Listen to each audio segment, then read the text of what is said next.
On the afternoon of November 24th, 1971, an unassuming man known as Dan Cooper, clad in a business suit with a black tie and white shirt, approached the Northwest Orient Airlines counter in Portland, Oregon.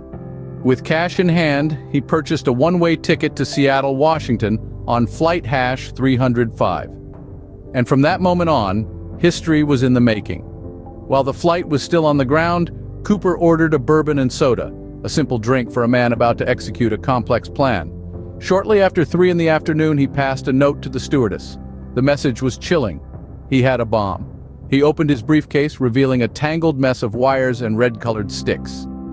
In a composed manner, he dictated a new note to the stewardess. It was for the captain of the plane, and it was non-negotiable: 4 parachutes and $200,000 in $20 bills. Cooper was not just a passenger, he was a hijacker. His weapons of choice: a bomb, a black J.C. Penney tie, and a steely resolve. The plane landed in Seattle as scheduled, but under very unscheduled circumstances. The 36 passengers were exchanged for the parachutes and ransom money. With a few crew members as his unwilling companions, Cooper directed the plane to take off again. Destination: Mexico City. In the dark of night, somewhere between Seattle and Reno, Cooper committed to an audacious escape. Just after 8 p.m., he jumped out of the back of the plane, disappearing into the night with his parachute and the ransom money. The plane landed safely in Reno, but Cooper was gone, swallowed by the darkness. The FBI was already hot on the trail, having been alerted in flight.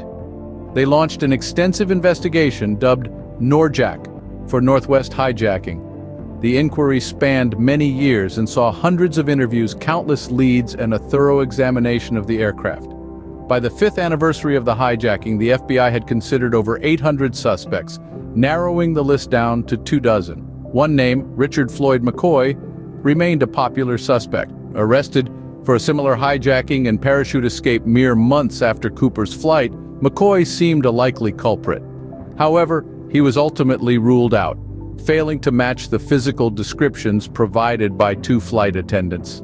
The fate of D.B. Cooper remains one of the great unsolved mysteries of FBI history. Despite the passage of time, the allure of this audacious hijacking holds strong. The enigma of the man in the business suit, who leapt into the unknown with $200,000 strapped to his body, continues to captivate us. The man known as D.B. Cooper vanished that night, but his story lives on, a testament to the enduring fascination of an unsolved mystery.